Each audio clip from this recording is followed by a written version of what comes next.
Hey, home theater nerds, welcome to the Bright Side Home Theater Podcast. The Home Theater Podcast is all about the experiences, the sights, the sounds, the scenes. There he is. That's a scene. That is a sight. And the only thing he's lacking today, John, is the sounds. Yes. Once we yes. See, so that's I mean that's what we're all about. Smooth jazz sounds that usually come out of his mouth. Just smooth something now. I don't know what it is. Oh, it's too hot. It's got to come off. Oh. Coming in. Yeah. Oh. Steve's coming in hot more than one way. Yeah. Yeah. Right. Hey guys, how are you? I'm doing great. Good. Yeah. Glad you're here, Steve. Glad you're here. I mean, John and I mean, we made it through the show. There was a little fisticuffs afterwards. It took a few days for us to mend, but we're all right. We're still friends. Good. Good to hear. Good to hear. Oh, dear. Yes, unfortunately, guys, I'm still very much struggling. I'm feeling a bit better, but the voice is still in and out. So, bear with me, everyone listening, and bear with me, you guys as well. Yeah. Oh. Steve, like I said to Ralph yesterday, buddy, it's not the quality of the audio from you, it's the quality of the content of you. So all we care about is what you think. If we had to go to message boards, it's all that matters. That's all we care about. It is the time of year for Love Actually messaging, isn't it? So yeah, another Christmas movie that could take place in like March, whatever. That's the way it goes. I'm just wondering about the vest. The vest that says, "Now I have a machine gun. Happy Easter." Yeah. Not quite the same as it really. No, it's like have a hot dog. It's not the same.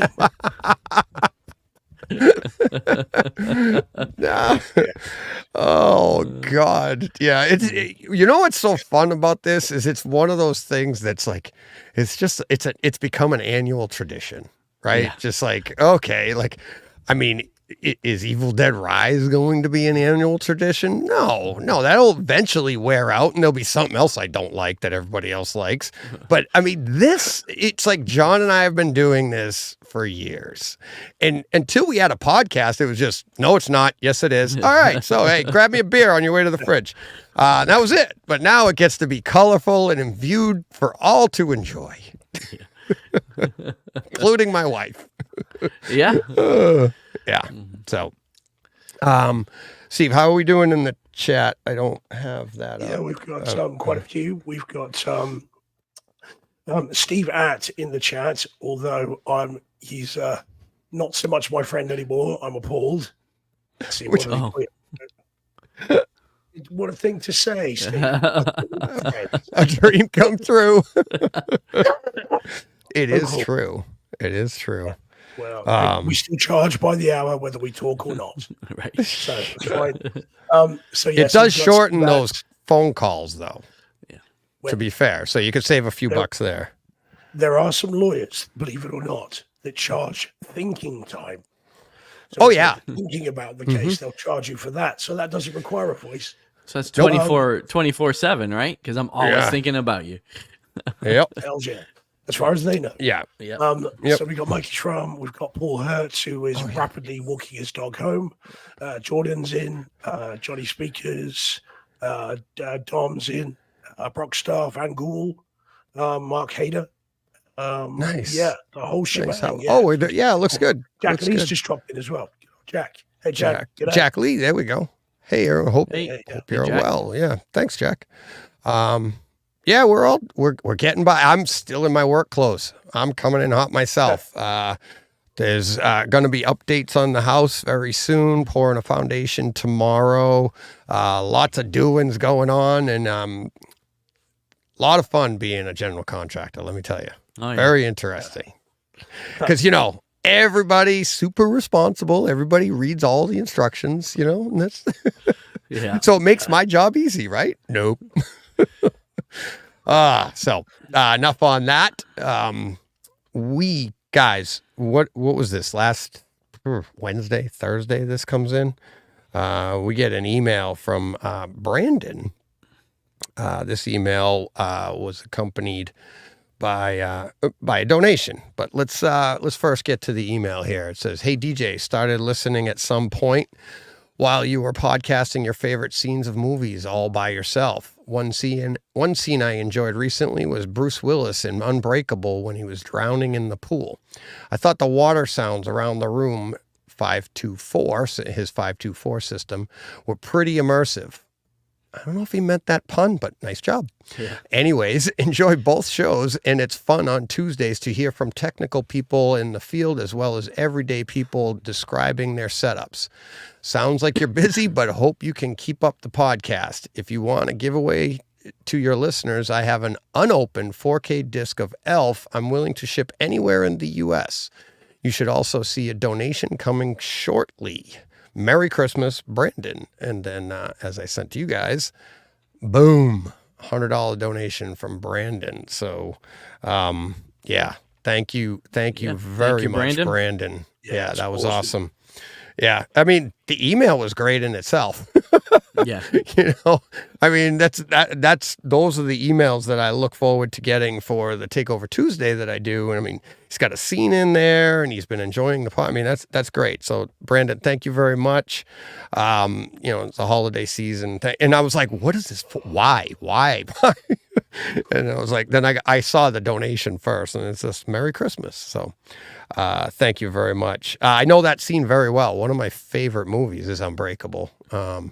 Saw that in the theater. I've watched it many times in my theater. I haven't watched it in a little while, but love that movie. So my theater here is literally designed around M. Night's theater, his screening room that he had back in the early 2000s. Let's see. So yeah, and if anybody wants, it's a holiday theme too. If anybody's looking for a 4K disc of Elf, Brandon will ship it anywhere in the United States. So just hit me up if you're if you want that. First person, first come, first serve, and I'll get your information to Brandon. So, but yeah, thank you very much, Brandon. Really appreciate that. All right, next item up for bid. HT guys coming this Friday. HT guys and myself. Steve, you're definitely in, right? Yeah. The way you were talking the other day, it sounded like you were definitely in. John, you're still working on it, right? Yep. Is that? Yep. Okay. So it'll at least be 4 of us, which is cool. But, I won't be drinking though because of the antibiotics. Right. Yeah. I'm not drinking hard either. There won't be any bretting from me. Yeah. My son actually went through the bourbons, and he's like, nice. Those are good bourbon. He didn't drink them. He's just looking them up, and he's like, those are good bourbons. I was like, all right. I was slightly worried about the bottles. They're not cheap. Held up though, Deej, because I being a Snyderverse fan, I just thought one of those was going to say Granny's peach tea on it. Yeah. I was a little bit concerned. It may. I haven't gone through them. My son has. I haven't. Don't drink it. Yeah, exactly. No, I'm looking forward to that. I will have the graphic, and I will have the link out at some time tomorrow, Wednesday. That will be out for everybody. If you're listening to this in the audio only, it'll be, we're going on at 6 p.m. Sorry, 6 p.m. Eastern time. And me, Ara, Braden, Steve, maybe John, just sitting down off the cuff, talking home theater, Christmas home theater movies, stuff like that. Ara has been planning, I don't know why, not planning, but talking about hitting me with some Kaleidoscape questions. He's been saying it on his show. He actually got a pertinent question last week, so him and Braden were kind of razzing me in their show last week too. But Ara mentioned it in his show, I want to say like in August. And I texted him right away. I'm like, bring it, let's go, But yeah, so we'll be talking a little bit about that too. But all home theater stuff, all good holiday cheer with maybe some adult beverages overindulged. I don't know. I want to see what I can get Ara to do. Cookies. So yeah, I'm looking forward to that. That's going to be a lot of fun. So, but yeah, I'll have the links out on Wednesday. So it'll be on our YouTube/BrightSideHT, and I'll be tweeting the link out and stuff. And I know HT guys will both be tweeting it out as well tomorrow.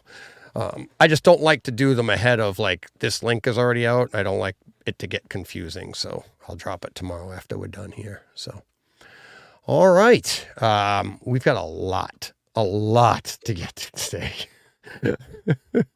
We would have had a lot to get to if Steve was here last week and we weren't backed up a little bit. Oh yeah. And it's been a very, very good, exciting week. So why don't we get to it right away? Are you guys ready? Ready. All righty, let's go. Oh, all right. I got to get this out of the way. First up, I didn't even know where I was going to go with this. And I got images here. So woke up this morning. There you go. I just grabbed these pictures. Abyss dropped on Kaleidoscape. True Lies. And then, of course, Aliens drops. And what was interesting, and let's not forget, Titanic had dropped last week. I was just going to do a quick little thing on it, and we'll get into all of it, and The Abyss. So we straight in the deep end. Get it? Yeah, there you go, Paul. Nice job. So basically, I get up this morning, I check, it's not there on Kaleidoscape, but if you searched it, it came up. So they're not I haven't had a chance since this to look, but it as of noon, it still wasn't being advertised as being on Kaleidoscape, as well as iTunes. It wasn't being advertised there either that you could grab it. So you had to do the same thing on iTunes. You go on, if you search for The Abyss, it'll show up 4K, Dolby Vision, Dolby Atmos. And it's the theatrical cut on iTunes. On Kaleidoscape, it gives you, you get the theatrical cut in 4K, but if you notice, it says right up at the top here, look at where it says 2 hours, 51 minutes, but you're not getting it in 4K. So I don't know if that's a typo or whatever, but you do get it in that's the end of it. But see, in here I had to download all the special features, but you get the special edition version in the special features. So the entire special edition version is there. Same, from what I've experienced, same audio, but it's in Blu-ray quality. It's only in 1080p, the special edition version. Oops, that's the wrong image.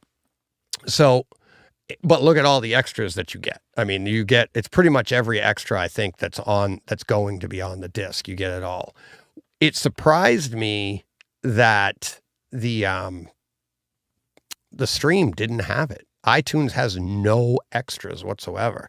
And that's really unlike them. I don't know if they're offering it anywhere else. Do you guys know if it's being offered anywhere else? I didn't have a chance to look. No, I didn't look. Oh, Steve, you're muted. Sorry, guys. Sorry. That's okay. I just checked again. I've been checking during the day. It's not on iTunes over here. We don't have it at all.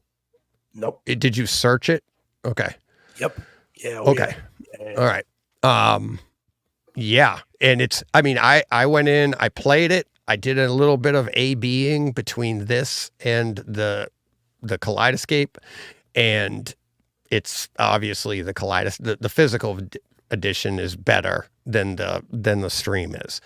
The picture is really good. Even on the stream, it is really good. The audio, it's the same old, right? The audio drops off. You can tell the difference. It's hard to tell in the A/B which is which. That's also to say for the special edition version. So I watched the entire movie, the regular theatrical cut, and then I went and I watched the opening, a few choice scenes, and then the ending on the special edition. And because this is, I mean, when you see if you've never seen it, I don't want to ruin anything for anybody, no spoilers or anything like that. But when you see this, it is shot very high contrast. I mean, it's very dark. Spoilers is that it takes place underwater, not a lot of light. So it's a very high contrast shot that, in my opinion, doesn't really resonate as well, or doesn't really display HDR that well, or doesn't take advantage of it, because bright is bright and dark is dark. And if a high contrast, if it switches very quickly, that's not really HDR, right? HDR is the gradation between the brightness and the darkness. If it's a high contrast, if it falls off a cliff, like the shadow on their face is very sharp, HDR doesn't really do much. You could see it maybe in the detail and some shadowing or in the backgrounds. But the one, I would say, problem with the special edition version being in the special features is you can't A/B it, because you have to leave the special features, then go back. And then when you come back to the special features, you have to start the movie all over again, because it's extra. It's inside the special features, right? So what I did is I A/B'd a little bit between knowing that the picture looks pretty good on the stream. It's not as good as the Kaleidoscape, but I A/B'd the special features to the stream images, the ones that matched. Like, for instance, when they encounter something and they're looking at some of the special effects that I saw, that I was watching without spoiling anything, it's indiscernible, to the point that I thought of a good A/B for people. Like, if you were here, I would say, step out of the room, I'll switch it, you tell me which is which. And I don't think people would be able to tell the difference. What they did to remaster this, it looks good in both the 1080, it looks good in the 4K, but I don't think it rises to the level of the next two I'm going to talk about. It is beautiful. Don't get me wrong. It is very well done. I'm very happy with everything. Very happy with the special effects, how they did it. The special edition special effects, that for those who have seen it, you know what I'm talking about. They're as wonky as they've ever been. There's nothing you can do about that. There's some stuff that you're just like, okie dokie, yeah, that's how I remember it back when I first saw it. But I am very, very excited about it. Hopefully someday, excuse me, hopefully someday we do get a full special edition 4K version of it on the Kaleidoscape. I'm not sure. People are saying that you're getting it on disc, but I haven't seen that. All I've seen is that I think you're kind of getting exactly what I have here. The one other difference is this isn't in Dolby Atmos on Kaleidoscape. It's the DTS Master Audio 5.1, and it blows away the Atmos on streaming. And I'd be interested to see if it's comparable, and I'm sure it is, because in my experiences so far, all of these remasters, sometimes Kaleidoscape doesn't get the Atmos version, but then the disc will, like is what's coming in March, and it's pretty much indiscernible as well. We talk about it all the time because we upmix our stuff, and it pretty much is, in my experience, has been indiscernible. I've yet to run into one where I went, oh God, that's a big difference in a 4K one.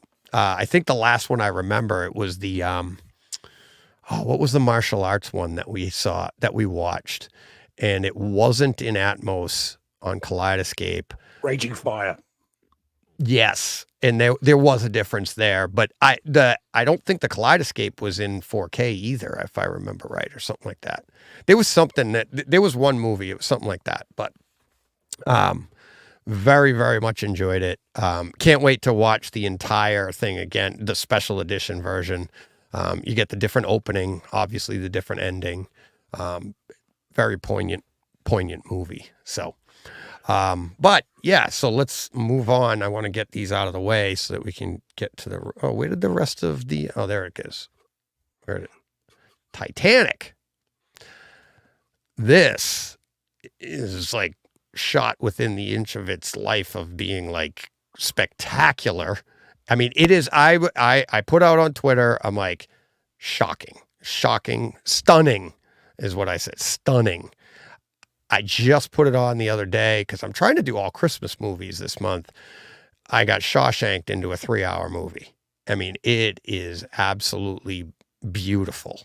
From the opening scene underwater to Ralph and I talked about it in today's Takeover Tuesday, just the vividness of the colors and then the detail that you can see in anything and everything, from the boards on the deck to the clothes, to the costumes, to the everything, the fireworks they're not fireworks, the flares going off as the sinking. Yeah, spoilers, the ship sinks. It is absolutely beautiful, beautifully done. Atmos track is awesome.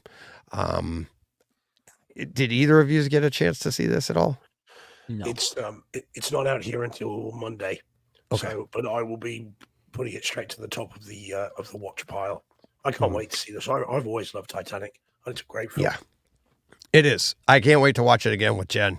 It is. I mean, I think with this iteration of it, with this restoration of it, I should say, it brings another level of viewing, multiple views, because you're gonna watch it and be looking all over your screen at all the detail, all the fun, like the backgrounds, the clarity. I mean, it's crazy how good it is. It's ridiculous. I was just like, how the hell? I mean, it's great. Now, I don't have an image for it, and I haven't watched the entire thing. I just went and I jumped to some scenes on the Kaleidoscape. True Lies is up there with this from the scenes I've seen so far. So they have like the Harrier scene. If you haven't seen True Lies, you don't even know what I'm talking about. But the Harrier scene, right? So you guys have all seen it. So that Harrier scene, even on Laserdisc, was like, it's a kind of like way too, like, was wondering how they were going to pull that off in 4K. And they did. It looks good. I don't know if they went back in and redid it or something, or reshot it and added more heat, because you could see with the Harrier jets, it's like gives you that heat, like Mirage look underneath. Yeah. So the distortion. So they did a little bit of that. The other thing I noticed is the brightness or the contrast, whatever. It looks a little bit brighter out. So you're outside, you're looking, I mean, the blacks don't look as deep, but you're outside and it's very sunny. So I'm wondering if they did that to change the, to take the focus off of some of the special effects that were going to go on, because it looks smooth as hell. But then some other scenes, like the scene when they threaten, what is it called? The Jackal or whatever, Bill Paxton, and they got him at the dam, right? So that scene there, and that's a nighttime scene. The black levels on that look so good. Everything there looks really good. And notice when, so funny. So when they're at eye level and the camera's at eye level and they're looking at them and Bill Paxton yells out his lines, you just hear the lines. But when the camera goes up above and you're looking down and you see the depth and everything of the dam, and Bill Paxton yells like, "No, listen around your room." It is echo from the day, and it's like, that one was really cool. Tip of the cap to Kaleidoscape for setting one of the scenes being the dancing scene. They queued that one up. So all you got to do is go on to scenes and go, boom, damn, Jamie Lee Curtis looks good. So, they don't always just do the big explosions and action scenes. That looks fantastic. And one of the things that I always noticed about that scene is looking at Arnold Schwarzenegger's face in the shadows and looking at the detail that you could see there this time. That I can't say I haven't seen his face in the past, but it looks really good, in the shadows there. I haven't had a chance to look at Aliens yet, but I'm expecting Aliens to be on the level, maybe in between these two. being an older title, older than The Abyss, and some special effects, but the special effects they used were more practical back then. So maybe they can get away with a little bit more and help with the restoration. But Titanic looks absolutely amazing. Reference level across the board, Atmos and picture, and the same True Lies Atmos sounds fantastic. I haven't gone through the whole thing, but that Harrier scene ends with a decent explosion, and that sounds really good. And what's really nice about that Harrier scene is, like I said, it looks like it's maybe a little blown out a little bit brighter. So they ramp that up. But then when they go to the explosion, look at the depth in the black smoke and stuff suddenly back there. It's just like, you'll know what I mean when you see it. So very, very well done. I can't wait to see what other people think of all these things. But so far, so good. I mean, the Cameron stuff is absolutely amazing. I've had some detractors already online, but that's okay. I love it. And finally we have this stuff at home. So, let me see, where are we going to get to next? All right. Any questions, guys? Nope. Where do babies come from? Sorry. It's another podcast. Yeah, sorry. Apologies. Yeah, and your volume went way down all of a sudden. Did you turn your mic down or something? No. I think it's just okay. Voice. Want me to turn it up? Can you hear me okay? No, I can hear you. Okay, cool. So, all right. We ready to get to this this next one? A little quick discussion. Oh, there it is. Oh. And it is the latest one. I was going to try and get you a new image, John, after last week. I know. I'm good, man. I'm good. I just had to ask last week. That's all. I know. And I got to bust your balls. I know. All right. Who wants to go first? I've been talking a lot. John, you jump in. I'm going to just add my thoughts at the end, if that's okay. Yeah, sure. I'm like the least of us that you want to jump in on this because, as I've expressed previously, I'm just not digging this show. The latest episode didn't really do a lot for me to sway my opinion on it. There was a very, very cool shot in the episode that I don't want to spoil for those that haven't seen it. But to me, it made the whole episode. And the funny thing is that Steve had kind of texted out to us earlier in the day, to let him know when we have seen the episode, because there's something really cool that happens. And I think independently, we all three came to the same thing, which is pretty cool. Oh yeah, that we all kind of recognized the scene, because it wasn't like an integral thing to the mood, to the episode, where it was like, oh well, yeah, everybody's gonna notice that. It was just kind of a cool special effects shot, more than anything, and it was funny that we all kind of landed on it, and I thought that was cool. But the show continues to be quality. I can't fault the Atmos or the picture quality or the production or any of that stuff. I am just not digging the show. I don't find any of the characters likable, really. I don't really like any of the the main characters other than Kurt Russell. And I don't know, not enough monsters for me. It's just not doing it. So, my opinion. Yeah, I mean, I'm broadly the same, John. I mean, when you took over last week, I was nodding along and going, "Yep, do you know what? That's exactly what I was thinking." And we are of the same mind with that.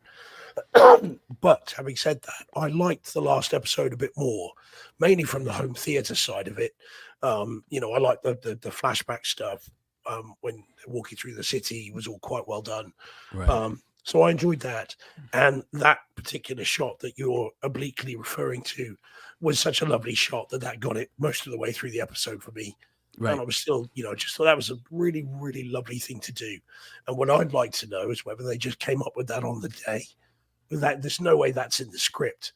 Right. Because yeah, they it is. wouldn't know when they were writing. Yeah, it is. You think so? Yeah, it is. Yep. Absolutely. Because of what I told you about the end of it. But that only works though if you know you've got the same actor, same character being played by father and son. Otherwise, that shot means nothing. Right. I don't. I don't know at script stage No. if they knew who was Yeah. cast yet. Well, quite. Yeah. I mean, I don't know. But if you get, actor A and actor B that are not related, and you do that shot, it's not the same.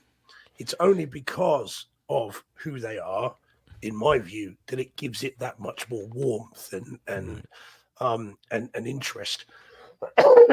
But yeah, otherwise, I agree. I enjoyed the home theater much more this episode, but the story is what it is. And once or twice, I think in this episode, it threatened to teeter over into becoming something performative, something a little bit too on the nose. And there's a shot, where one of the characters is introduced as perhaps being not quite what you thought they were. And then straight after, you see a shot that kind of builds on that, and you're thinking, it's a little bit too much. But yeah, it's okay. It's not lost me yet, but it's certainly nowhere near what I was hoping for. It's a kind of 2 out of 5, and I was hoping for 4. And what are we've got 3 left, I'm thinking, right? Because that was Yeah, episode 5. yeah. So Yeah. I'm hoping they can bring it home, into something that makes me want to be on board for a season 2. I'm too far into season 1 to ditch it now. I mean, I'm obviously going to finish it out, but season 2 is on the brink for me unless they do something to really reel me in. So, and I know DJ is just dying to tell us how we're both wrong because he loves it. I've never said you're wrong. I've never said the word wrong. Or have the opposite opinion. Let's put it that way. Well, yeah, I just think it's, you guys, your expectation, like I said to you in the text, I'm like, expectations and hopes for stuff like this is the killer, right? It's like, if you read a book and then you go see the movie, the movie never lives up to the book because you have expectations. But if you don't have any expectations, the movies or the subject matter usually fares better because it, kind of like, I mean, what do we say about, like, look at Iron Man in the MCU? It's like nobody had any expectations for that. But every time they do a Superman movie, everybody has expectations on what he should be, and everybody gets all upset, right? So it's the expectations that dampen things for people. I had no expectations, and I am loving. I just think that it allows me to read into it what I want it to, what I'm seeing and what I'm enjoying. And as I said, without spoiling it for people, you guys know, it's like I just said to you about that one scene. I'm like, that's all pre-planned. Now, to your point, like, did they have that when they literally were writing the script? Well, maybe not because they didn't have the actors, but maybe they did because regardless of who you're casting, they're going to somewhat look alike. I mean, they've casted characters to play a father and son like this in the past and you were like, wow, that's amazing casting. How did they get that? This was kind of self-made, right? It's like, also possible that their plan initially was to de-age an actor and use the same actor. So, yeah. And so in that case, it's possible that they had that written in. But I think as I said to you guys earlier in the week, I'm like, this is all part of that shot is part of the story too. And you don't get it right away, but by the end of the episode, there's that line that I said, and it jumped off the page to me, jumped off the screen to me. I was like, oh my God. I was like, that was, and then when you go back to that scene, you see that part of, it's like I said, I don't want to spoil it for people, but I'm loving it, right? And it's like, and I'm not saying you guys are wrong. I just think your expectations have kind of made you like, oh, you're looking for monsters, and you're not absorbing what I'm absorbing, and you're not wrong. I might be making crap up, but isn't that the point of all this? Right. This is what enables me to enjoy it. So I'm not, if you're not enjoying it, no harm to my enjoyment. Right. It's like, right. Right. And I don't know that I went into it with any specific expectations, honestly, other than the fact that I thought we'd see monsters. But I didn't have it's not like they're telling a story that's different than the story I thought they were going to tell or anything. You know what I mean? Like I didn't really I didn't know what to expect from the show, honestly. I mean, I had some idea that it was going to be similar to what it is in the sense that you knew it was going to have to do with the formation of Monarch and, you know, them being a, maybe not a completely above board organization. But other than that, I don't know. And again, for me, maybe it's because I don't find the characters likable at all, or relatable. I don't know. It's just not striking a chord for me. So yeah, that's fine. Yeah, but I've not, as I said, I've not left the show yet. I'm going to stick around for now. But you know, it's not awful. It's just not, again, as exciting as a show about monsters. Right. Perhaps ought to Well, be, but we don't know that that's what it's about. It just says Legacy of Monsters. It didn't say it was Monsters Monarch. Right. His title is Monarch. So Right. let's see where that goes. Let's see. Are we done with that, or do you want to? Well, I was just say real quickly, kind of going back to what you said in the text. I mean, the monsters are not the kaiju, right? Like the monsters are the people. So, Right, and there's plenty of that. So, right, you know, maybe that's what the title is all about. You know, that's what I meant when I said that. Yeah. I was like, you know, and then I mean, there's more to it too, and even the title Monarch, like the idea of it, and it's like there's so much sleight of hand with, you know, things here, and it's, I think, and that to me is always fun. That to me is fun writing. You know, that's interesting, not just straight out like. I mean, I honestly, I wouldn't even know how to take these movies and write a story and give you a bunch of monsters and be like, yeah, that's entertaining, because I have a feeling by the end you'd be like, it's just a bunch of monsters running around. What's this all mean? Why are we doing? Is it just another opportunity to get puppets on this? I know, that's like, well, then, yeah, then that's all I want. So I'll be some fine. clips up of the movies. Like I said, Godzilla vs. Kong could be 25 minutes, and I'd be great with it. I pay my same $8 or $10, you know, if it was just them punching each other for 25 minutes. Yeah. We just like some samurais in there as well. You know, Yeah. That would be great. Let's see. Let's get a little bit of this. People coming in.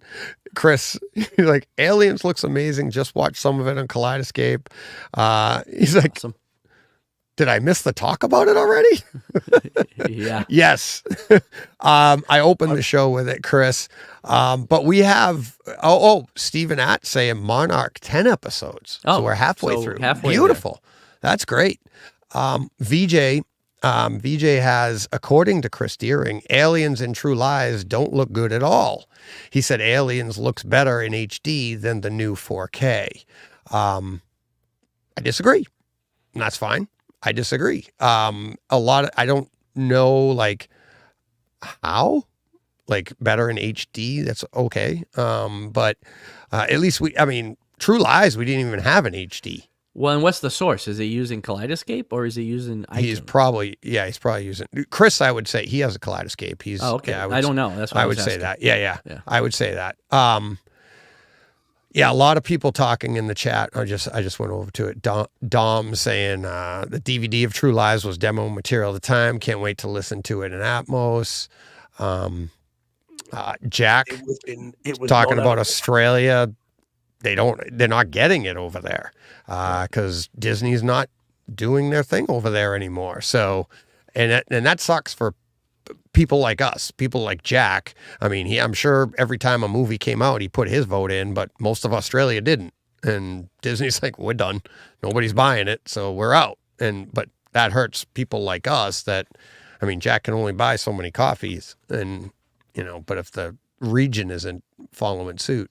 Let's see, anybody else, any other comments on good, bad, or indifferent? Yeah, I'm saying he's enjoying Monarch so far. Yep, he's enjoying it. Somebody else said they don't have the bandwidth to jump onto that, which I completely get. There we go. Yeah, Carl, I have no bandwidth to watch Monarch. I get that. I'm like, it's hard. You jump in on something, and you're like, it's just taken away from other things. That's good to hear about aliens, blah, blah, blah. Yeah, so I don't know. The other thing on this stuff, and not Chris, he didn't put up images, but people are putting up, like, don't beware, like, and this is my opinion, but beware of people putting up, like, posting, here's one image, here's another image, look at the difference.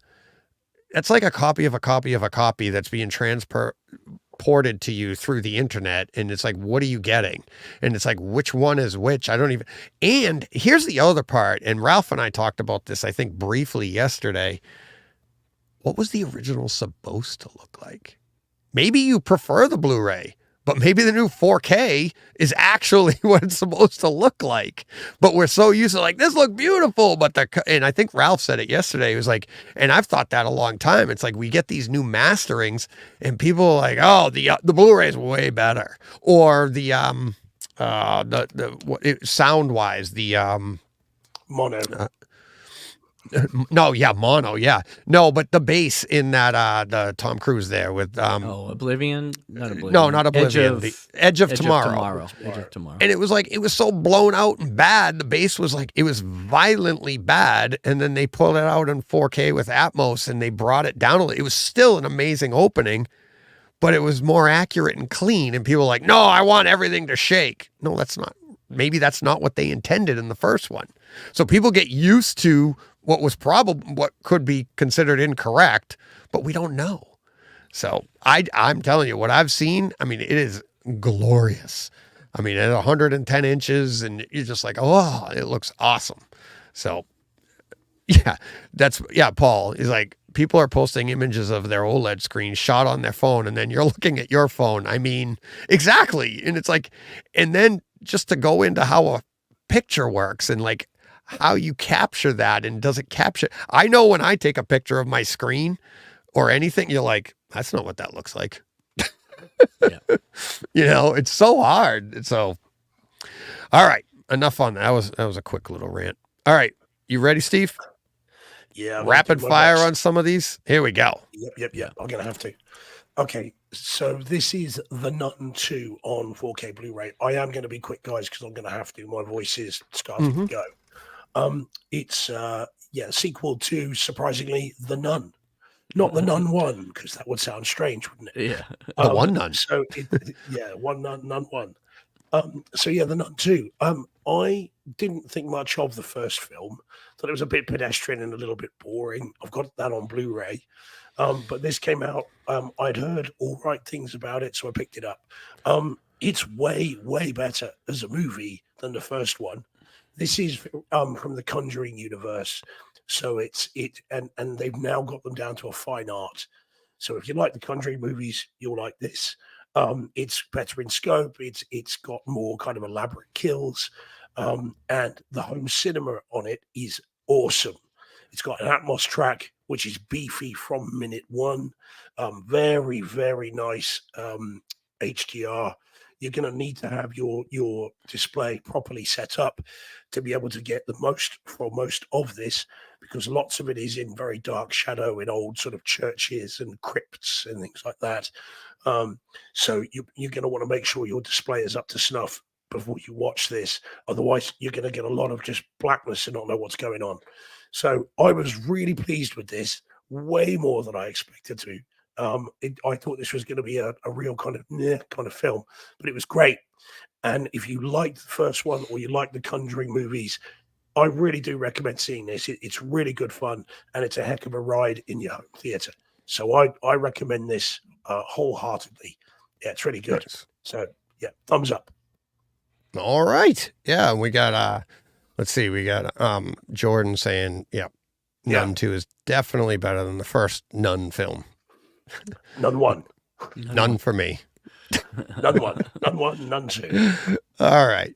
You ready for the next one, Steve? You're up again, buddy.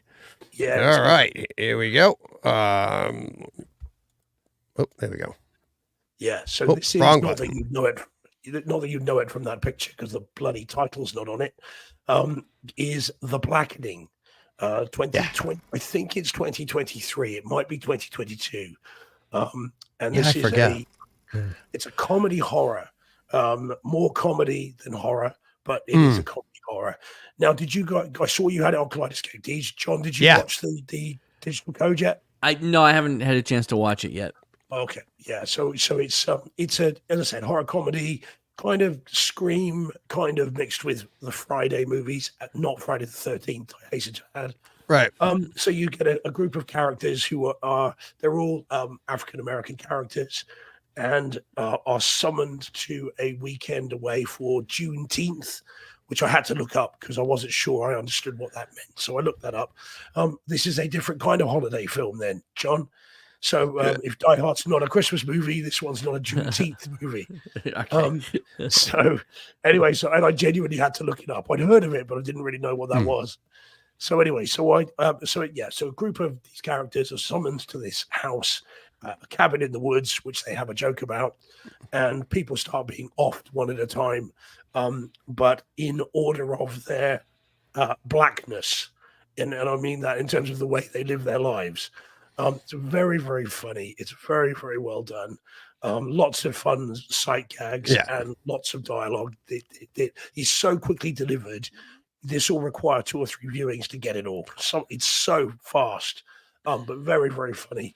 And one particular joke that I thought was funny, which doesn't really spoil anything, is that a character is firing a gun at one point, and he's firing it on the side like that. He's firing like that. Yeah. And another character reaches out from under the table, grabs his wrist, and turns it like that as he's shooting to do it properly, which I just thought was very funny. So yeah, it's really well done. It's not. They hit all the movie tropes, all the stuff, and that one's been done before. Yeah. Oh, I'm sorry, man. Oh, sorry. No, that's fine. No, that's fine. I mean, you're nailing it. Just go. And this is a speed round. But they hit like using that one, for example, I can't remember the movie, but there was another guy that did it, and he did the same thing. They're like, what are you doing? And it's like at the same time in the other movie, he was holding his pants up because he's got his pants down, and he was like holding his pants up, shooting like, what are you doing? And he's like, that's the way they do it in the movies. Yeah, because it doesn't work.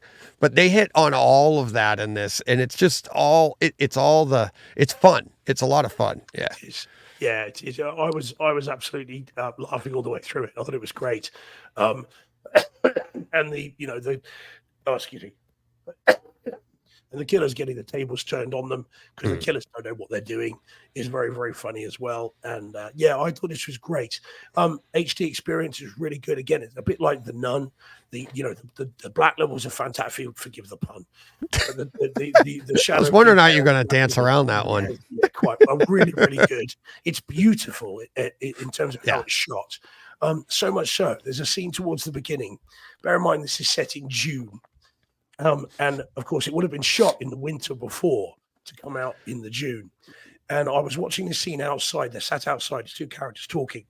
And as I was watching it, I thought, that character's got goosebumps on their arms. And in mid-shot, and so detailed as the image, you can see goosebumps. And in the next shot, you can see his breath. And you realize they're shooting this in the winter, and it's really cold. And it was, and so that's how sharp it was, a mid-shot, and yet you can see goosebumps on his arm. So I thought it's really, really detailed, beautifully shot digitally. Some lovely Atmos effects as well. You've got some. They're in a basement. There's someone walking. One of the killers is walking above them, and you can hear the footprints, the footsteps going across the top of the room. I really enjoyed it. And as Jordan says, actually, just to drop that in. So he says he'll import it next year. The UK is only getting the Blu-ray. It's worth knowing that it doesn't come out here until the end of January. It's only coming out on Blu-ray and DVD here. And yet I was able to import the 4K disc from the States for cheaper than a standard 4K new release would be here. So you can get it a month early and cheaper than you would if you went into a store. If you waited, And it's not, even though it's not coming out.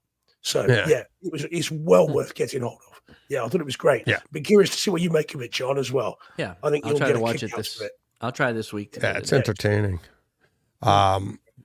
Chris in the chat, just to clarify on this, he's like talking about aliens because I think it's one of my images too. I can't remember. I think it was like $20. So there's an upgrade. $50. Is that what it said on mine? It's like Chris Brown. He says the upgrade price from HD to 4K on Kaleidoscope for Aliens was a joke, though. And that's Disney. That's all of their stuff. They don't give a break. They don't give a big break. Some of them, it's like the disc to digital, you'll get like $4, right? Disney's, no, it's like you get $4 off. And then the upgrades, that's all that stuff is all that's all the studio, whatever they charge. So, I mean, to be fair though, that is kind of cool. Like if you go to buy a 4K disc, you don't get a break at all if you already own the Blu-ray disc, right? Exactly. But Kaleidoscape, they give you, I mean, you're $3 or getting $4 everything. is better than nothing. Yeah. Yeah. So, but yeah. So, let me see. What do we got? We got a few other, we got some Zack Snyder chat going on because we had, Blue Waves drop back into the chat. We haven't seen him in a little while. But he was talking about, the Zack Snyder and, what is it? What's the Rogue, whatever movie that he's got coming? Rebel Moon. Rebel Moon. There you go. Rebel Moon. Looking forward to that. Yeah. Yeah. Good. Yeah, that Looks very that looks like it's cliched, but it does look good. Of course. Yeah. And my favorite is like when he does or somebody like him does something that you think is very cliched. Very rarely is it. They go for that on purpose to show you like, it's just another such and such. You're like, ooh. See, setting your expectations, guys, and then ripping the rug out from under you. Yeah. All those monsters. All right. You ready, John? You're up. Sure. All right. Here we go. All right. So this was Nobody. This was the 4K disc. I had Dolby Vision, Dolby Atmos. This was a first time watch for me. I had not seen it. Really enjoyed it. For those that haven't seen it, I imagine most people have. This is a tight 90-minute John Wick. Maybe not quite the body count, but it's close. But he plays a very similar character, obviously well-trained former operative of some kind, and just gets in like a revenge story and just takes people out, and it was really enjoyable. I thought the disc was great. It looked excellent, and I thought the Atmos was really, really good. Really nice disc overall. I think it's on sale right now for $10 in most places. Well worth the pickup if you don't have it already. And I don't know, maybe a franchise. I could see this coming back, with a couple more installments. Yeah, oh, is there? Okay. All right. Yeah. Somebody? That's what I was going to say. Yeah. Now he's a somebody. Yeah. Go ahead. Go ahead, Steve. Yes, right. It got delayed because of his heart attack, which he had after they. Yeah, that's right. It was delayed, but it's coming. It's definitely coming. Yeah. It's an absolutely fantastic film. Yeah, and I mean, I love Bob Odenkirk. He doesn't do a lot. He's primarily a TV actor, I guess, which, I mean, that's not the stigma that it used to be, right? He's been in some great things, but I don't know of too many other feature films that he's in, and definitely as a headliner, I think this is the only one. So really good. I liked it. Yeah, I saw this. I think I did this as a episode back before you guys were on. Yeah, it's really, really good. Like you said, it's a tight 90-minute John Wick. But also kind of like what I said about the Godzilla movies. If you just shrunk it down to like 25 minutes, this is the John Wick movie that takes all the talking out. It gets shrunk down to 90 minutes. Yeah. Or even the body count in the fourth one. Like you said, Right. like that staircase scene, you're like, seriously, could he have just gone up? Could have saved me a little time right there. Right. But yeah, the other part is this has got that nobody feel going back to our talk about Die Hard and Bruce Willis back in the 80s. Like just an everyday guy that you'd think. And there's actually a new show coming, or movie. I think it's on Apple with Wahlberg. And it's like where same idea as this, like he's just a hired assassin that, retired, and he's just got a wife and kids now, and he's just the dorky guy, but all of a sudden he gets called back into action. So in the trailers for it, I can't wait for it. It looks like it's going to be fun. But in the trailers for it, it's all the kids going, "Dad, you're a dork," or like, "What are you doing?" But he's like, so ends up I haven't like seen that. Odenkirk. Yeah. I think it's Apple TV, right, Steve? Am I right on that? You'll see a trailer for it on the front of Monarch. You'll know. Okay. You Oh, know yeah, I skip all the it's all trailers. over So, yeah, there you go. Yeah. so I'll wait. Next time I won't skip it. Yeah. No, yeah, it's in it. I don't even know when it's coming. Every time I see the trailer, it just says coming soon. Yeah, it's December 15th, something like that. Is it? I think. So next it's week? Friday. That's this week. That's Friday, yeah. Yeah, we also Friday. have Reacher dropping on Friday too. Yeah. So pretty excited for that. All right. You're up again, John. Oh, I am? Okay. Yes, you are. With? Back on the stage, John. Oh, okay. Yeah, this one will be super quick because it's a revisit from Steve from a few weeks ago. This was the Spider-Man Across the Spider-Verse. Cross. Yeah, I can't Beyond tell because Cross. this is another one of those films where you don't get a title screen until the end of the movie. So I had to just kind of watch it till I could get a nice picture to put up on the screen. Right. But, again, 4K disc, Dolby Vision, Dolby Atmos. Steve said it best a few weeks ago. This is gorgeous, reference disc, I think, picture and sound. It's just fantastic. I don't know what else to say about it. It's awesome. Get it if you don't have it. Watch it if you haven't watched it. Yeah. It's awesome. It's so much better than what we saw in the theater, audio wise, especially. Well, for sure, yeah. Remember And I the did chat we all had about like, woo. Well, and I did listen at the beginning because I remembered the theater having some problems at the beginning. I did ask Steve. I asked Steve when he watched it, but I was listening for it when I watched it this time too. And there's no issues here. Yeah, it's great. The disc is perfect. Yeah, it's beautiful. And yeah, Steve put it up a minute ago, but Jack talking about the family plan on Apple TV is the one I was talking about. So thanks, Jack. Yeah, family plan. So and what's so galling about that opening voiceover from Gwen Stacy or Haley Seinfeld isn't she turned 27 yesterday or something? Anyway, the voiceover is so important in that opening bit as well. So how they ever let that get away from them in the cinemas, I do not know, because that opening monologue, it sets the whole It sets the whole film. It's the whole theme of the movie set in one. So now you can hear it. It makes sense. It's like, oh, okay. And I noticed that when I saw it a second time in the theater, and even on that viewing, just watching the scenes in the opening during her voiceover, those scenes are all scenes. They like literally spoil the movie. Like you don't know what they are, but they're all just like stylized versions of what's to come.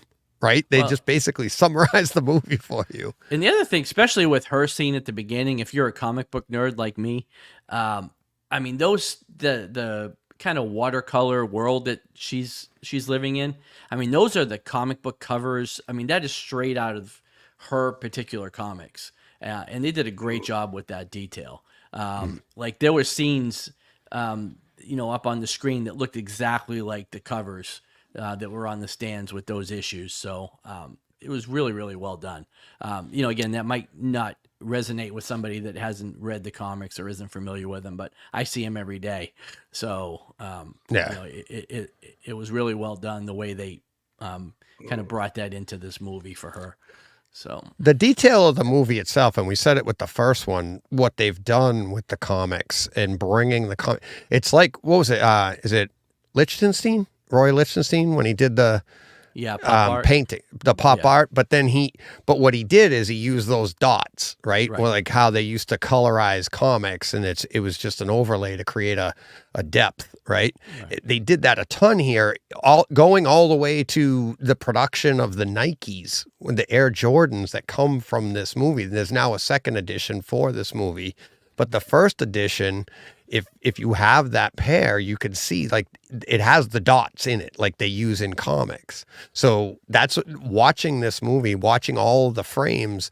Even the first one, John and I were like, oh my God, every frame of these movies was like out of a page of comics, just the way it was rendered. Right. And then telling the story too. But it's again, this is not, we've said it before, but every time you go through this, like, I didn't even see that over there. Did you see that going on? And this, the Spider-Verse, this one has so much in it. I'll probably go over this with a fine tooth comb when the next one comes up, right before that to get caught up, because there is so much in this. It's like it with the audio as well. As much as the video has all of that. I mean, as I said at the time, there are some scenes on the 4K disc that we shouldn't be allowed. It's too good. It is beyond what you should be allowed to have at home. It's fantastic. We're not worthy. We're not worthy. We're not worthy. Exactly that. Wayne's World special. We got to call Chris Deering. Can you dumb down my system a bit? It's too good. Yes. Yeah. Back it off. Like that too. Every time I listen to it, there are additional audio cues, lines of dialogue that I'd missed. That because you're getting all the rest of it. The spot fights at the beginning is one very good example of that. But the film is fantastic. And yet, do you think that the delay for the next one, which may well not be 2024, by the way, it's going to be maybe at least 25, I think. Yeah. Do you think that has watered this down a bit? Because no one seems to be talking about this on their movies of the year list. Like none of the journalists that I've read have mentioned this. I think it's a case of like what happened with the video game awards too, where Spider-Man 2 didn't get anything, right? I think it's more, and to be fair, it's like I've seen the Spider-Man video game. I haven't played it. I've seen it. It didn't break any new ground over the last one. It's faster, but that's a product of the PS5, right? I think that's kind of the case with this. It's like, this is very much another version of the first one. They didn't break any new, it's a great story. They added to the story, but it's a two-parter. So I think where at the end of the year, when people ask you, what was the great movies of your great experiences of the year, something has to pull you forward, pull it out of your brain. And it's like, just the fact that, and I'm not slighting it at all, but just the fact that we don't even know which title is which. You're like, Spider-Man, whatever, you know what I mean? It's like, it's not unique enough to jump forward at this time of year to make you go, oh yeah, that came this year. It blends too much. So, but that doesn't slight it at all. And that's why I think when the next one does come out, we're all going to be talking about this again, and then we'll see the next one and the stories will combine. And I don't think it's going to slight the next one in the least. Spider-Man's super popular, and we'll all be in line to see it again. So, let's see, anything Spidey on my wish list from Steven. Let's see. Yeah. Okay. Let's see. Let me grab another image. Oh, all right. I believe this is you, Steve, right? Oh, yes. Yeah. All right. Here we go, Steve. Okay. This is the classic 24 karat gold, cannot be critiqued or criticized in any way. 1987 special InnerSpace, which is I love this film, guys. I never remember that I love this film. Because I don't remember that I love it, but films. I must. It's fun. Yeah, it's fun. Someone says, tell me your top 10 favorite films. I never mention this, and yet it should be there because I love this film. So why, I hear you cry, did I suddenly pick this to watch? Well, because in Strays, the movie we talked about a couple of weeks ago, there is a cameo from someone who is in InnerSpace.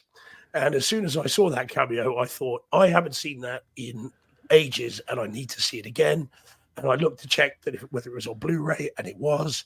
And I picked it up for a song. It was like £7. Wow. And so I got to experience it on the biggest screen I've ever seen it on, because I never saw it in the cinemas.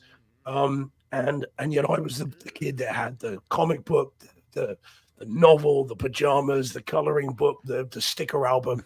I had all of this stuff. So I'd seen the film before it came out. So anyway, I experienced it again.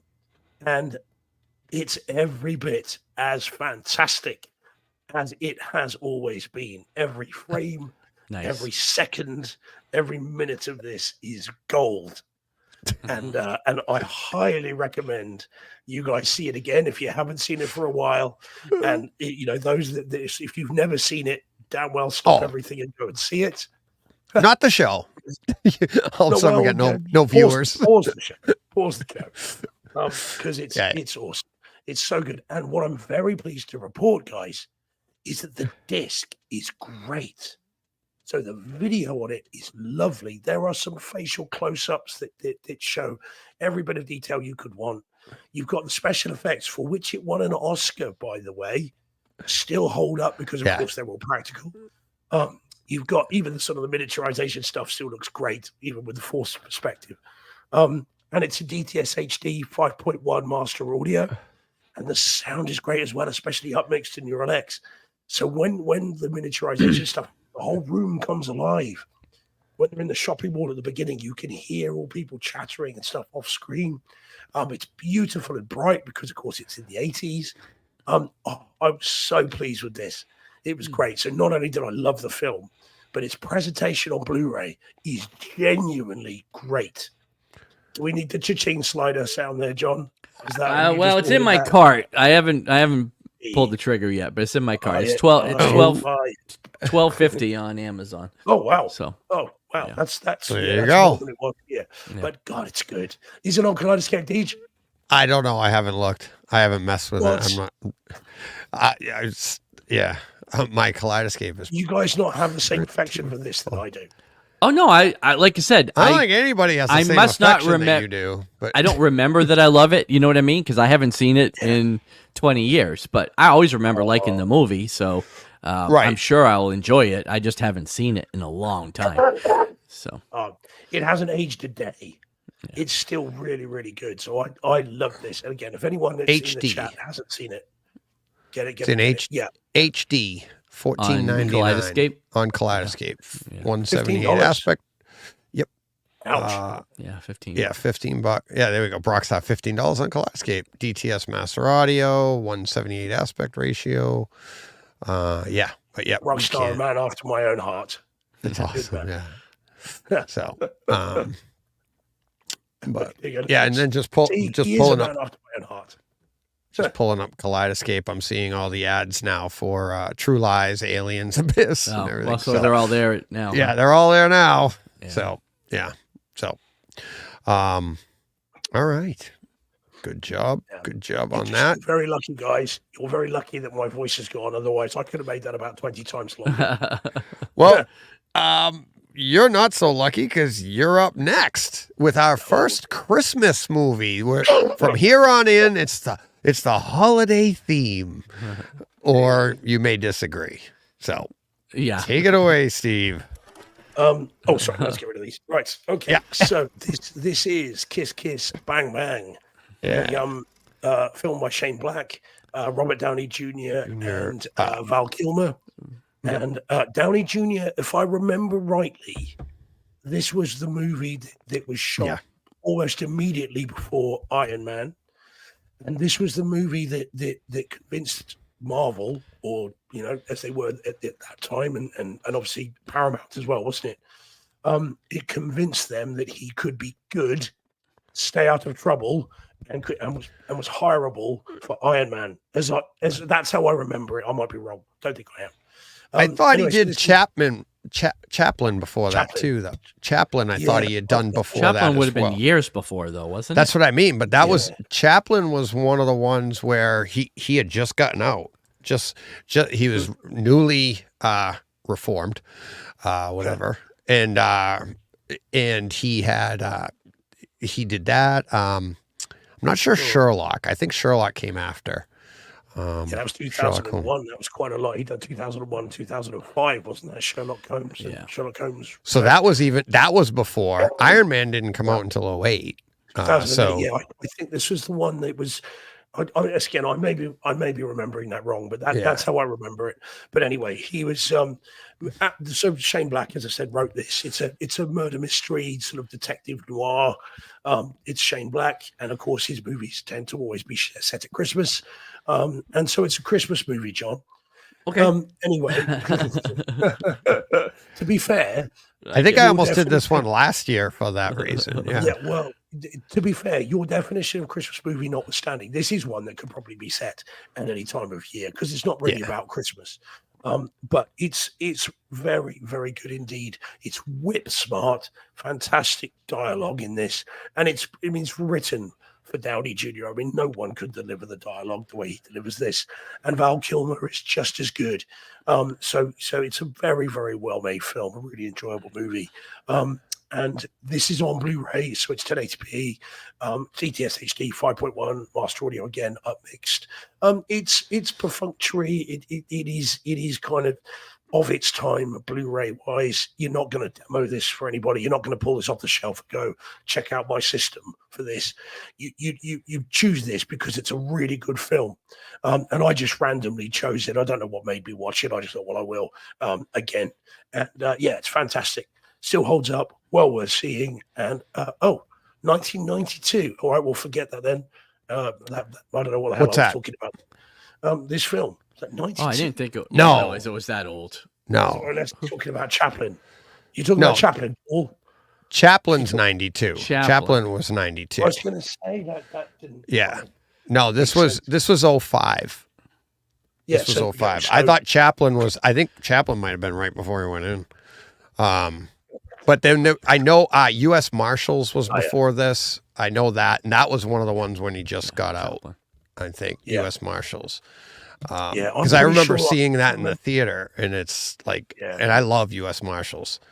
When that came out, that movie's great. But I seem to remember Shane Black or someone saying that he'd had a call from well, maybe Favreau saying, "Look, can we keep him out of trouble? Can he stay on the straight and narrow?" And Shane Black saying, "I've just done a movie with him. He was brilliant, and that this is what convinced the studio to hire him." But I may be misremembering that. But this is great, and he's very, very funny in this. And he's a false narrator, so he corrects himself and gets things wrong, and right up to the very end. So it's a really good film. And assuming you've both seen this. Yes, I haven't seen it in a while. I wanted to see it, but I haven't seen it in a few years either. Yeah, I really enjoyed this movie. I've seen it. It's worth picking up if you get the Blu-ray cheap. It would be worth. I think I have it. I think I already have it too. Yeah, I don't know if I do. I have to look. It's your colours. I might have it. Red and white.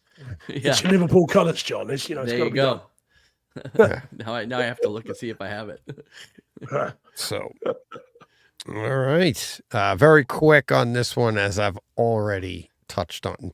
I did a whole episode on this one. So, revisited Batman Returns again. Michael Keaton. This is like 92, I think 92. Michael Keaton, Michelle Pfeiffer. What's that? I do have it, so I have to watch it. Cool. Oh man, well worth visiting. Yeah. So this, I have it. I don't think I saw this on the Kaleidoscape when I did this version. When I did this back, when I reviewed this, I think 2 years ago. So yeah, I didn't. I didn't watch it on the Kaleidoscape, and the upgrade. So first time on the Kaleidoscape, and also the first time with the new speaker setup, and it was like seeing it again for the first time. I had so much fun with it. It's like, it is a holiday movie, takes place at Christmas. They even mention that. There's Christmas trees, there's snow. What the heck which movie was I just watching? Oh, The Abyss is also a holiday movie. Did you not know that? Right at the beginning. What's his name? He was in Terminator 2. He's Kyle Reese. Michael Biehn. Michael Biehn. Yeah. It's like when they're coming in and they're telling you all the things that they got to be aware of. I think it was Michael Biehn. He goes, "And a partridge in a pear tree." I was like, Christmas movie. Christmas movie. All right. Gotta watch it every year now. The criteria is getting thin, but okay. Yes. That's all it's got to do is rub you the wrong way. Somebody was wearing a red shirt with green socks. It was a Christmas movie. Exactly. It got chilly with Goosebumps earlier. Yeah. That's a Christmas movie. There you go. The Blackening, Christmas time. No, yeah, Batman Returns though. It's like I thought like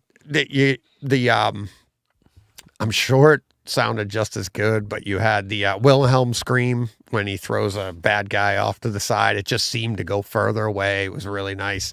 Yeah, the entire movie itself, it's just such a fun movie. The to me, I think this is a reference 4K disc because it is an older title, but the black levels in this and the contrast that they have between the snow or the bright lights or even like, Michelle Pfeiffer's getup or whatever made out of a black raincoat. In the detail in it. There's one part that I never noticed before, but her stitching is supposed to look like it's like ripped apart so you can see her skin. But in some of the scenes you can see it's just another piece of skin colored material.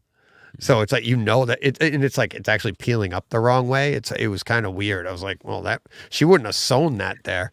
Yeah, it's just a lot of fun. And if you go back on the website on Brightside Home Theater, and I do a whole breakdown of it, but it's definitely one, if you don't own it, this to me is almost borderline getting better than the original. And that's probably because I think we've said that before, haven't we? I'm like, yes. Batman 89 has just been so overplayed. It doesn't mean it's bad. I'm just like, but every time I watch this one, it's just like, oh, wow, this is so much fun. And oh God, the detail of what's his name? Playing Danny the Penguin. Yeah. The detail when he's eating that fish, and you're like, it looks so. And then look at the fish; it's raw fish, and you can see him. Like, did he actually do that? Did he eat that? And his teeth, and there's just the detail's so good, it's bad. Right. It's like because it's it's just so well shot too, and is he not, John, probably the quintessential Penguin that we've seen in? I mean, I would say so. Going back to '66, right? But they even try to give him the same like cigarette holder. Right. Because they try to put it, and he throws it and it goes off to the left in your room, and you can hear it land further away. Like, it's really cool, but it's like you don't. It's like 2 seconds. It's in his mouth, and he's like, and they're like, rah, rah, and he throws it, and you're like, but it's like he is like the quintessential Penguin. Yeah. Like all the other iterations were weird.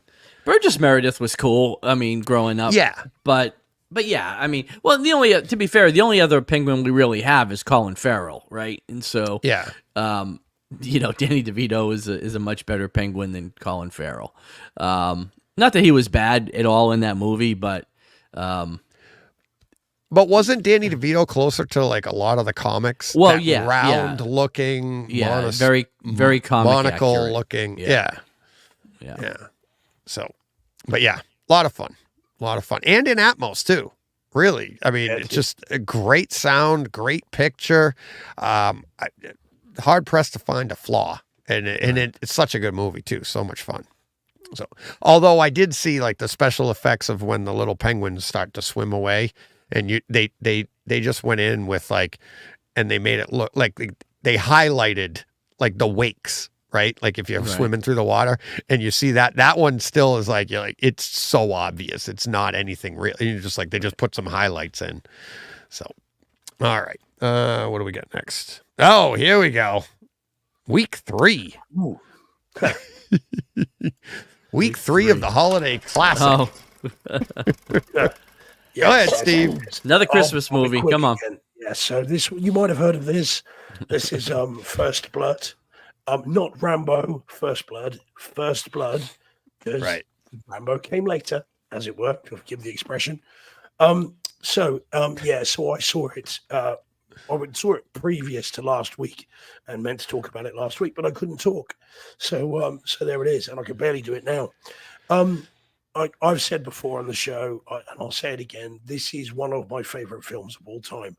This film is perfect. It is a masterpiece and should never be interfered with in any way, shape, or form. I love it. Every frame of this film is fantastic. The 4K disc, so that's out of the way. The 4K disc is as good as you can reasonably, sensibly expect a movie of this age, of this budget, and of this creation to look. It is great. It's very, very nice. It's perfect. No. Does it look as good as modern blockbusters? No. But does it look as better as it has ever looked before? Absolutely. And to sort of touch on some of the things you talked about last time, what I noticed with this disc more than before is the mismatch when we talk about the police officers in the up in the woods trying to find it with their white hats on. What I think stands out more on the 4K disc is the mismatch, because it seems to be suggesting that it's dark, but you get shots that show that it's in daylight, and yet lightning flashes up as if it's at night, and that those shots don't really match. And the HDR highlights that, I think, and shows that there was a little bit of some editing issues there. I suspect they've created much of this in the edit, because 1 minute it's dark, then it's light, then it's dark, then it's light, and you can see the sunlight through the trees. So that's very strange. But anyway, it doesn't matter because it's great. And I think the audio is better than perhaps some give it credit for. There are some rumbles in the subs when the ammo shop goes up and explodes when the petrol station goes. There is some rumble in the subs. They do actually have some force to it. Not much, but there is some. And also when all the bullets are going off, there is some movement around the room, which I thought was really, really good. And I love it. And this disc is fantastic, and everybody should own it, because it's a truly great film. And again, props for some of the shots in this. That tracking shot of Rambo behind the tree with the helicopter in the background, and the shot moves as the helicopter moves, and side to side, all done in one shot. How hard must that have been to film? I mean, again, there's sort of stuff that strikes me as I'm watching it because I love it so much. So yeah, very, very good, great movie, and everybody should see this and own it.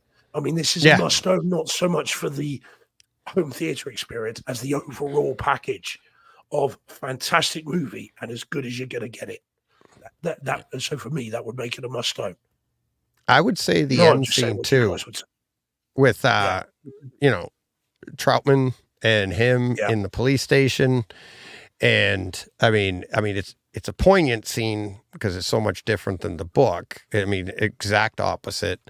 But the HT experience of that scene, the 4K HDR of what you're seeing, because it's a dark, I mean, all the light is shot out of that place, right? And the only light you're getting is through the windows and the skylight, but you still can see the texture to his coat, to Troutman's coat, right?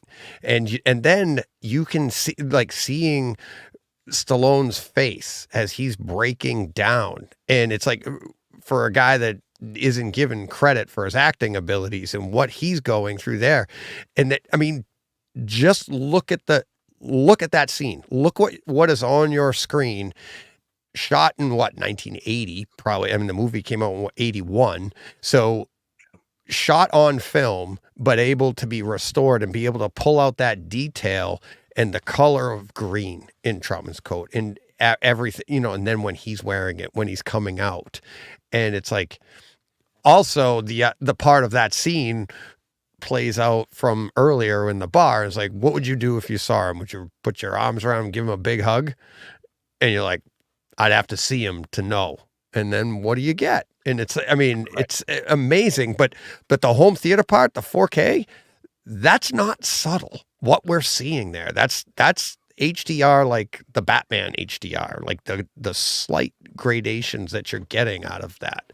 I think that's where HDR really shines. So, actually, and picking up on something you guys talked about last week, if you look at that picture there, you can see that he is still pretty cut, not quite literally in this film. I mean, just not huge.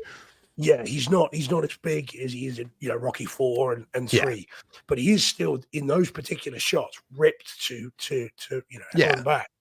But he's more athletic. He's not comic book size. Quite. He's not a superhero in this. So good. Again, Jordan's right. I mean, the word can be overused, but masterpiece is appropriate in this case. I absolutely love it. And what I would say to anyone that hasn't done it, listen to the audio commentary by David Morrell, the author. Yeah. He talks about some very, very cool things and some of the troubled production as well. Because famously, this had all kinds of issues. Kirk Douglas was Troutman for 2 days on set but he kept wanting to change the dialogue. And the director's like, "You're not doing that." And so eventually they got rid of him. They only brought in Richard Crenna at the absolute last minute. And he's doing a lot of his dialogue off the cuff because he's literally learned it that day and just do it. And what a performance. So love it. God didn't make Rambo. I did. Brilliant. I mean, his line, the line that always makes me laugh is they're trained to eat things that make a billy goat puke. Yeah. That line. And it's actually as close to a comedic line as anything in the movie. Because I think that's a laugh. I think that's supposed to make you laugh. Oh, yeah. Yeah, absolutely. Great. Yeah. So, all right. We're going to... No, yeah, let's go. You guys are going to be bringing this, so I'm just going to sit back, relax, and I wonder what it is. Let's see. I'm good. I guess I'm going to feel like John with Christmas movies. Let's go. Here we go, guys. Have some fun. Do you want to do this first? Sure. This was Candy Cane Lane on Amazon Prime. The Eddie Murphy Christmas classic. I don't know. I didn't say that. It came highly recommended by DJ last week. I didn't say highly. I said I had a lot of fun with it, but it's hokey. Yeah. All right. So presentation first. Again, this was a streamer, but it was in HDR 4K. It wasn't in Atmos, I don't believe. Right? I think it was just 5.1. Oh, was it in Atmos? It was. Yeah, the stream was really nice. Like, I thought it was colorful. It looked really good. I thought there was some nice sound in different places here, and I thought the stream was good. That's where it ends for me. As far as the positives, this was my Evil Dead Rise of the year. I thought this was dreadful. Like, I did not enjoy this movie at all. I don't know. I don't know what the fascination was. I did not enjoy it. Other than the fact that he's a DIYer and did all his lights, and I know DJ relates to that. I didn't think this was good at all. I just thought it was terrible. So, Steve. Yeah, I started off really enjoying it. I was because I hadn't seen any of the trailers. I knew nothing about the film, and so I didn't know where it was going. And so the first 20 minutes, I was kind of on the ride, and I was like, okay, this is quite fun, and it's snappy, and and I was watching it in the cinema room, and I was like, okay, it looks great, and it sounds okay. But then what happened was it was getting late. And so I went upstairs and went to sort of bed. Within half an hour, I was coughing really badly. So I was up again. And at sort of 3 o'clock in the morning, I thought, I need to see something to take my mind off this.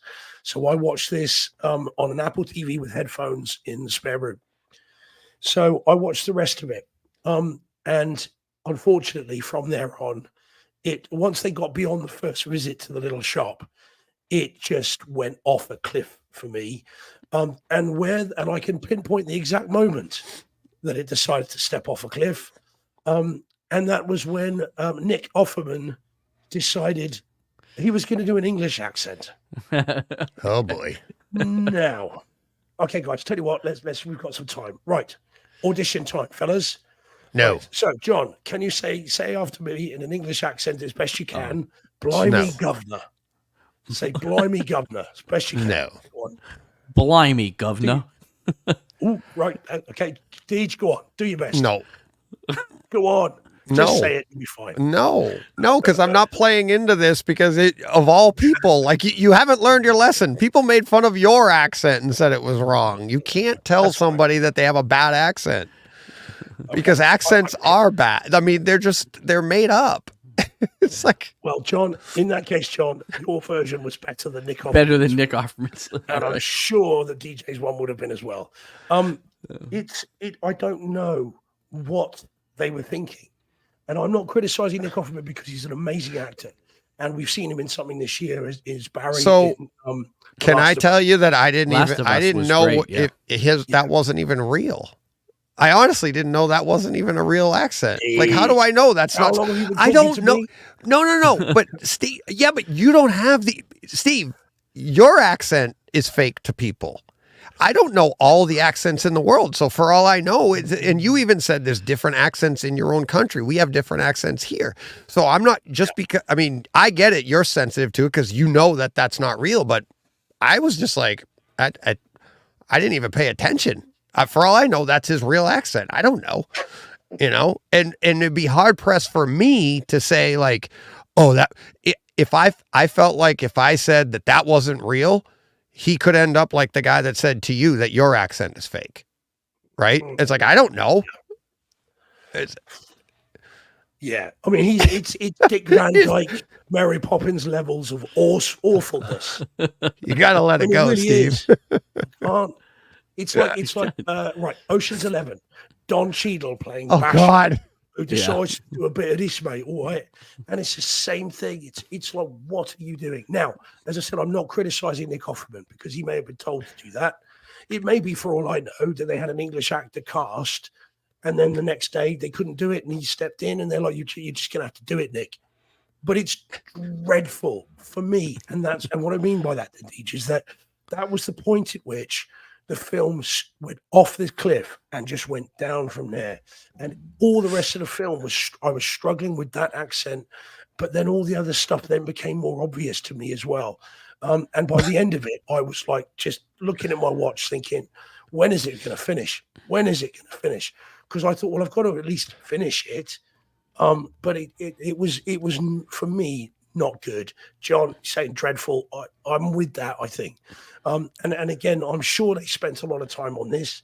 They obviously did a lot of work on it. But they spent a lot of money too. I mean, yeah, well, quite. Yeah. But it was awful. I mean, I will never see that film again. And if I ever meet Nick Offerman, I'll shake his hand and ask him what the hell he was doing. But it's fine. But it's just it's not good. It is Dick Van Dyke levels of Englishness, and that should be a cinematic crime. And as a criminal lawyer, I should know a crime when I see one, and that was one, in my opinion. All right. Well, it's number one in the UK and number one in the US too. But yeah.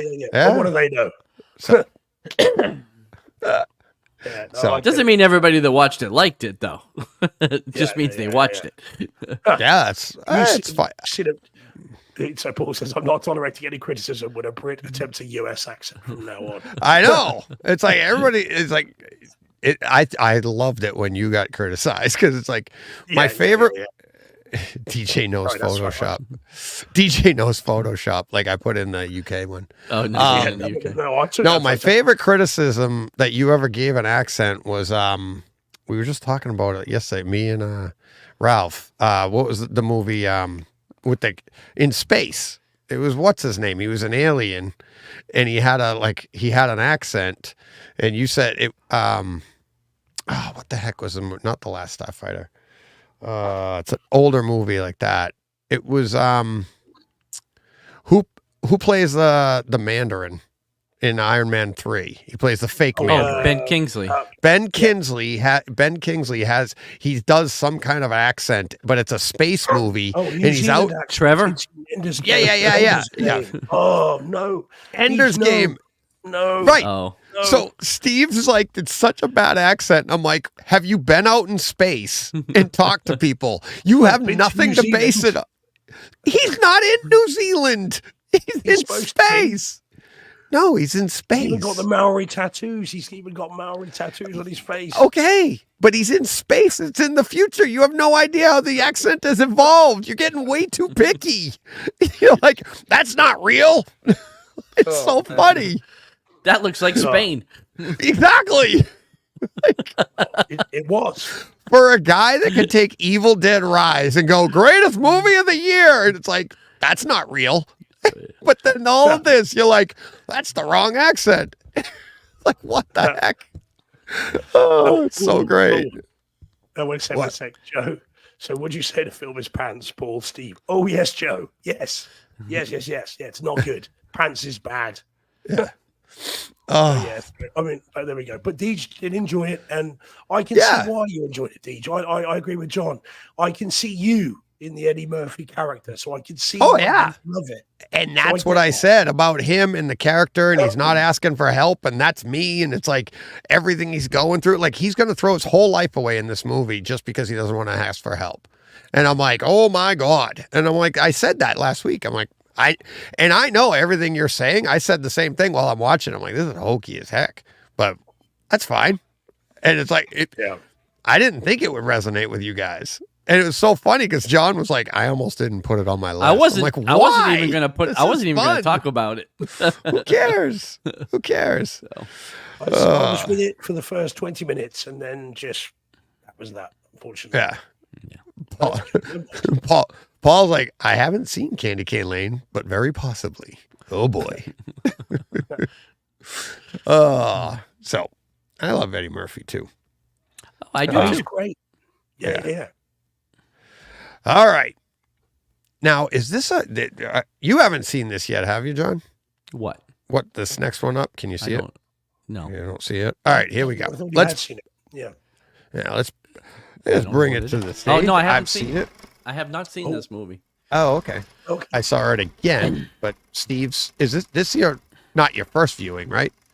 No. I saw You talked about it last year. Yeah. I saw it a screener, then I saw the Blu-ray, and then this is the first time in 4K. 4K, yeah. So this is Violent Night, which has been re-released in the UK in 4K and in Atmos. We had the Blu-ray last year with 7.1 DTS HD, and then this year we get it in 4K. Now, I think we might disagree in terms of the home theater experience here, Deej. I love the movie. The movie's great. It's really fun. Everything you'd want. Oh, and by the way, John, holiday movie. Absolute holiday movie. Yeah, this one. I don't know. It's an Easter movie. Is that what it is? Yeah, it's it. Yeah. This is 4th of July. Okay. So Valentine's Day. So it's a great film. It's very fun and well worth picking up, well worth seeing. It's exactly what you'd want a movie about Santa, being John McClane, as you could possibly want. It's really, really good, and it's really fun, and I really like the film. But unfortunately, I'm not massively impressed by the home theater experience, and this surprised me. Yeah, well, this is it, DJ. I didn't quite, because I remember last year being a little bit down on the home theater experience, and you saying, well, the Kaleidoscope in 4K Atmos is great. And so I thought, okay, brilliant, this will be really good. So I picked it up, and I put the 4K on, and almost immediately my worries about the 4K were realized, which is that the opening shot is in a bar, supposed to be Bristol, by the way, which is down the road from There we go. Bristol. Anyway, don't worry. So probably Spain. Well, it would be closer. But the opening shot is of a bar, and it's a dimly lit bar, and what should be shadow details are kind of yellowy and grey, and immediately then I'm thinking, oh no, I thought they'd fixed that. And unfortunately, throughout the movie, then there are differences between the Blu-ray. One of the characters is wearing like what do you call it? A kind of party dress, cocktail dress, and she's got little sparkles on it, which show up much better in 4K.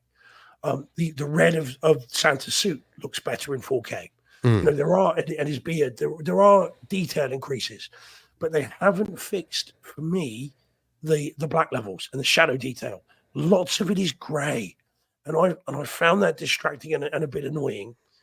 The Atmos mix as well, and the reviews I've read, and you said, Deej, it's amazing, and I don't think it is, or at least not in my system. It was, there are some nice bits. Again, the hammer attack with the sledgehammer, Looks and sounds great when he's swinging it around. He goes right around the room when he. Oh my God, that was like your overheads are Yeah. crazy when he goes. He's warming up like they haven't come in yet, Yeah. and he's just doing his like, he's doing like what the Katra or whatever, and he's like, and, you know, they're like, holy sounds cow. amazing. Yeah. But for me, that's kind of it. You know, the action scenes. Oh, but then the music kicks in. That didn't kick in your room. The way the music moved around the room, and he's moving around the room. Yeah, I thought it had great bass. Yeah. Yeah. But then after that, it all goes a bit front heavy. I don't know what to say. It just was disappointing for such a great movie, and it didn't detract from the film because I still love the film. Yeah. This, and I'm going to keep it. Obviously, it just was not to the standards of modern movies that I expected, and so I was disappointed with its 4K release. It didn't fix the issues I hoped that it would from the Blu-ray. See, I didn't see that as an issue. It's good. Yeah. I thought that was like the warm light. It was warm light in the bar, a smoky bar. So that's going to lower your black level, not smoky, but the haze of a bar. Yeah. So you're getting the black levels are then reduced, and it's going to be yellow or warmer. It's a warmer light as opposed to like even the image we have up on YouTube here that you have from the Blu-ray or the 4K disc. It's like, look at how the light of the night is a cool blue, right? So inside that bar is like, it's a warmer yellow. See, that to me was that's how they shot it on purpose. I didn't think of it as a flaw at all. And I'm wondering if, because you saw it in Blu-ray and details not as good or whatever, you thought, oh, they'll clean that up later or something. I'm like, I think that's just I think that's what they wanted in the first place. So I don't, but like Todd and I both loved it last year. We're like, because we got it in the Atmos and now, I mean, it's not, I don't know. I can't say it's reference level. I don't think I ever said that. I just say it's such a fun holiday movie. I mean, it's a direct rip of Die Hard and Die Hard 2. I mean, directly ripped from Die Hard and Die Hard 2. Even like Jordan says in the chat, he's like, Love Violent Night. One of my favorite scenes is the Home Alone inspired sequence. So there's a bunch of holiday movies that they literally ripped scenes from and put into this, rewrote them for the movie. But it's the movie itself is so much fun. It's got to be an annual viewing. David Harbour is great. I think the little girl is great. David Harbour is hysterical as an actor, and in this, and like the role he plays in this is great. I love the rumors of sequels for it. With did you hear the one about Charlize Theron and coming on as obvious? Why? I want someone a little well, because I was putting out on Twitter afterwards, who should we have as Mrs. Claus? Yeah. I'd like to see Miriam Margolyes as Mrs. Claus. Talk about going against type. Yeah. But I think David Harbour himself has said he wants Charlize Theron. Yeah. I think that would be great. I mean, I wouldn't argue with it. Maybe, like you said, a little on the nose because we'd all know her as an action star anyways. But it's such a fun movie. Someone on Twitter mentioned Jessica Alba. I think she'd be cool. Yeah. Really. Well, she'd be good. So you want someone that's formidable. That David Harbour Santa would be afraid of. So I think there's so many ways you could go with it. It'd be great. I mean, then you do that for the second one, and then the third one is the whole family. Yeah. Oh yeah, absolutely. You could make a series out of this. So much fun. Much fun. So. And then the fourth one is Violent Night meets Candy Cane Lane. And there you go. Enjoy that family being slaughtered horribly by Santa.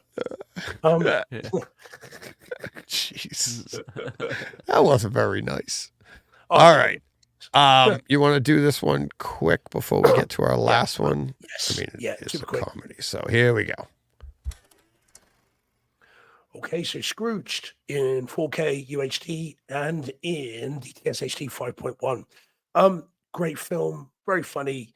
Might be showing its age a little bit, but still really good. I watched this yesterday afternoon, actually. And so, perfectly fun. Still a good film. And I saw this in the cinema with my mum. when it came out, so it has a special place in my heart anyway. Looks really nice and sounds really nice. Paramount obviously have had some flack with their 80s comedies on 4K disc, and we talked about Planes, Trains a couple of weeks ago. This is not one of those. This one looks great. And lots and lots of close-ups of Bill Murray. You can see every mark on his face, every pop mark. There's no artificial smoothing. It looks fantastic. Sounds really good as well. There's lots of very dynamic audio. For a catalog release, if you like the movie, this is worth picking up for sure. So I'd recommend this one. Yeah, it's good, especially this time of year, of course, as well. So yeah, it's good. Just as like what we were talking about earlier, don't go by images you see them. People put out an image. Look how good this looks, or look how bad this looks. The image I'm seeing on my screen here and the image that's going through YouTube on the other screen is like, there is no smoke on the screen that I'm seeing on the YouTube feed. Right. It's blown out. Now there might be on whoever's watching. It depends on what's coming through. That has more to do about with your screen and this screen, but my monitor here is like, there's nothing. It just looks like, don't see any. Exactly. It just looks like Bill Murray, but with a cigar in his hand, but there's smoke going all the way up to the hand that's above him. So it's pretty funny. Yeah. So bear in mind, this was taken from my screen with an iPhone. Yeah. And then email, uploaded to you guys. So it's been through several processes. But the image I'm seeing here right off of my MacBook that I'm looking at, that's putting out the image you're seeing, looks perfect, right? But it doesn't mean that it's going to translate through everything. So experience it for yourself, people. Don't listen to whatever. You can listen, just don't take that until you've seen it yourself. So Paul says it's a must-have. Takes a while to get going, but you'll have to explain to kids what a VCR is. Yeah, that's true. Exactly. All right. Let's see. Now we got our last title, last one. Wonder where this discussion is going to go. Yeah. This is not holiday themed, but it is worth saving till the end. So, who wants to introduce this? Go on, John. Do your thing, if you would. Leave the World Behind. This was Netflix original. Well, I don't know if it's an original, but Netflix release. Dolby Vision, Dolby Atmos. Starred Julia Roberts, Ethan Hawke, Mahershala Ali. This was I guess it's a thriller.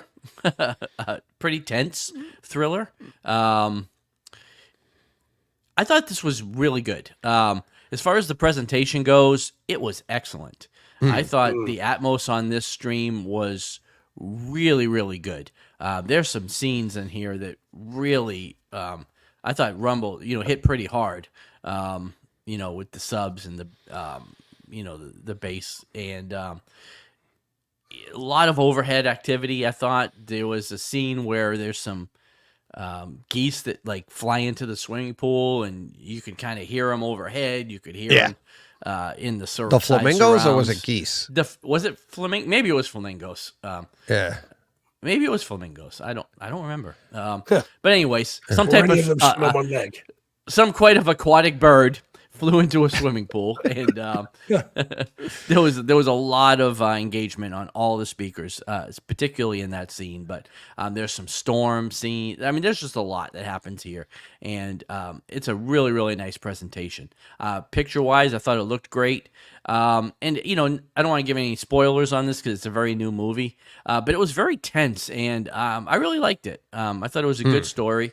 Kind of really kept me guessing right till the end on exactly what was going on, because this was kind of, it reminded me a little bit of like Nope and things where, it was very tense. And you don't really know what's happening. I didn't know. I waffled back and forth between, is this like an alien invasion? Is this some kind of horror movie, zombie? Like, what is going on? Where's all the people? What's happening? And you really don't find out till the end. You don't even find out at the end. You find out, you get a little more information, but you're still unaware Yeah, of you don't. everything. Right, you don't know exactly still, Right. but you have a And pretty that's good the idea. point. Yeah. Yeah, you have a pretty good idea. At least by the end, you know what it's not. Let me put it that way. Right. Yeah. And you still kind of because it does just kind of end, and there's not really a lot of resolution for the people that are that are involved in this story. But yeah, I don't know. I really enjoyed it. So I don't know. What did you guys think? Ditto. Yeah, it's like Jen and I watched this, and we were just like the exact same thing. You don't want to spoil it for anybody because the entire purpose of it is to be like, what the hell, right? Like, I found it to be, I probably found it to be a little more comical than a lot of people would say, because it was thrilling, but there are a bunch of things going on that you're like, yep, that's about right. You start laughing because you're like, that's what happens. So like you said, I really enjoyed it. Home theater wise, it's definitely check it out. There's so many effects that go on with the use of sound, music. Check out a music system you'll see in there. It's only on screen for a split second, but it's a little jealous of that. Yeah, I was a little jealous of that. Definitely, I want that. Yeah, definitely a conversation starter for sure by the end of this. So lots to talk about when you see it, but it's great. It is really good. If it wasn't so tense, I would put it up there.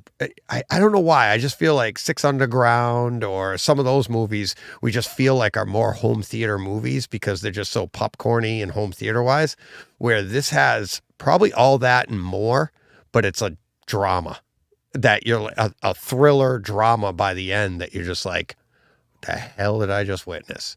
And like I said, it's like, I think it exposes a lot of things about you. A little scary too. Oh yeah, absolutely. Because this is, not don't spoil out of the realm. Yeah. Steve, we've done good so far. I'm a high five to John across the country. We didn't spoil anything. Can we bring us home, Steve, or are you going to drop a ball? Yeah. No, I hope not. Because I do have issues with the end, but I'm not going to go into that, so that's fine. Okay. Because it does just end. And I wanted more than that. To me, this felt like the first pilot episode of a series, which was not quite what I wanted. But everything again, it's a discussion that we could do a spoiler discussion where I'd be like, that's the point. Let's go, and we could talk about it, right? I accept that's the filmmaker's intent, but that doesn't necessarily mean that I would have liked something different. Up until the last 5 minutes, it's a masterpiece in terms of tension building, in terms of interest, of intrigue. Very Hitchcockian from the opening frames. I mean, it's clearly going for that sort of off-kilter, uncertain vibe. So it was great, but the last 5 minutes rather undermined it for me. But I really enjoyed it. So up until then, not sure I'd see it again because the person that I'd be most likely to watch it with would go bananas at that ending. And so I'm not going to put them through it after 2 hours and 20 minutes worth. But I did enjoy it to that point. I mean, to the HT experience, it is beautiful to look at.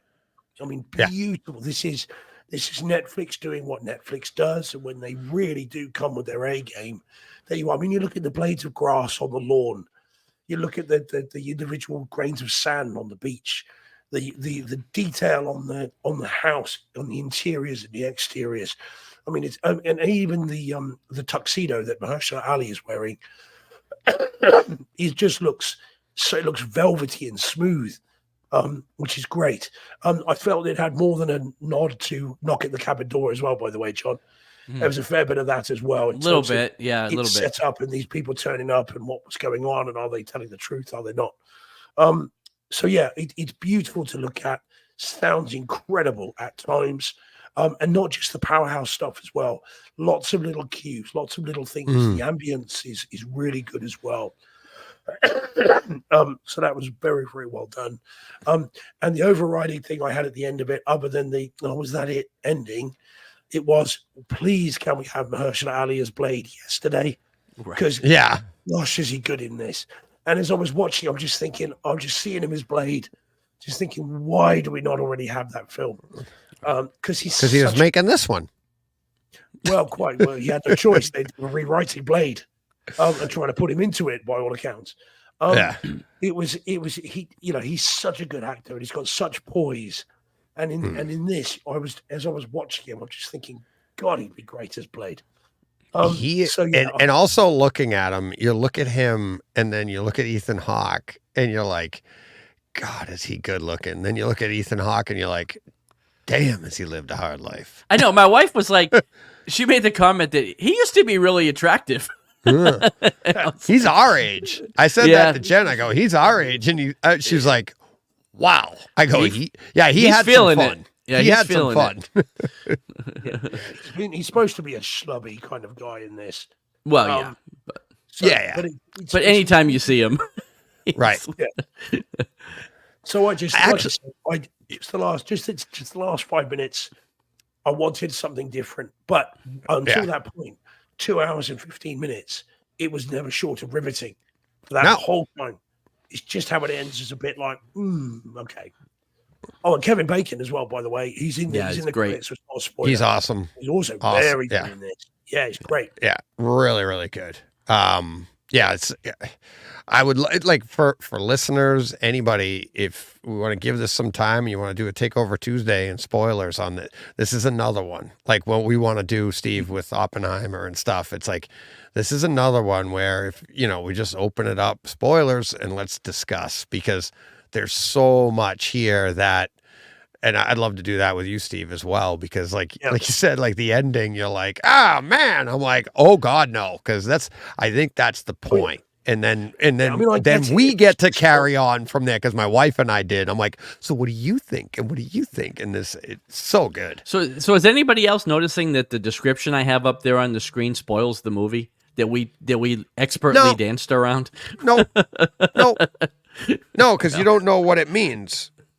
You don't know what it means, because I read that before I saw the movie, but by the end, you don't know, because you don't know, and you still don't know. You don't know what it is. I read that before I saw it, because you guys put these up. I was just looking at it, and I was like, it tells you right there what happened. Not really, because you don't know.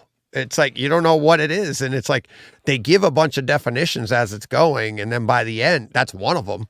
But by the end, you're like, what is going on? But without dancing, instead of dancing, let's stop. Yeah. Well, anybody else think that the director is a big fan of physical media? Yeah. That's another discussion. Yeah. So this is Steve's version. So, that's another discussion, which is ironic because it comes from Netflix, which isn't physical. So is that a sign of things to come for Netflix? No, it means that Netflix bought this after it was finished. Not necessarily, especially not the way it was shot. I would say this was Netflix from the beginning, and they had their hand in it going, you got to shoot this, because it looks beautiful for streaming. It's like seriously, it's like, how much better do you think the physical could be than what we just saw and heard? If you had the physical disc that looked and sounded like this, you'd be like, yay! Right. Yeah. So So I was just going to say something that I don't want to, because there's some great effects I don't want to spoil for people, but it's a definite home theater movie. So, that's it. That's the end. We did good, boys. We did good. We did right on time. We did good. Look at that. It's like we planned it. Yep. As best we could. I actually took one out for next week, but whether I get to it or not is another story. It's a holiday movie. Another great holiday movie. But yeah, so no. No, that's not holiday. That takes no. There, I don't think it is. I'll have to inspect it. Friday night, if you listen to this, Friday the 15th, 6 p.m., our little holiday chat with the HT guys. we got that going on. Next week, just because of my schedule, the Takeover Tuesday will be the audio version of the holiday chat, just to save me some time and trying to record something else. And then, but we will be back next week, and then we are off. The three of us will be off for the rest of the December. I will be back in our traditional form on Christmas Eve morning. We get the Die Hard edition. Can't wait for you guys to hear that one. I will wrap up the month with Takeover Tuesday I think that comes out the day after Christmas. So I'll get that. And then we will be back after New Year's, right? On the 2nd. You guys are good on that? So we have next week's live show on Tuesday, and then the podcast will follow that, and then we're off for the rest of the month. So thank you to everybody. We will see everybody next week. Thank you to all the patrons. Boxes of popcorn. Thank you very much for people that haven't, or are about to, whatever. But I'm just trying to get through all of this right now. Get Steve back to bed so he can get his voice back and yell at me some more. That's the loudest he's been all day, John. I know. He's like, That's great. Yeah. Oh, God. All right. Everybody, have a great week. Have a great holiday season until we see you next week. Can't wait. But until then, you know what you got to do. Go push play. What he said. And we're out of here.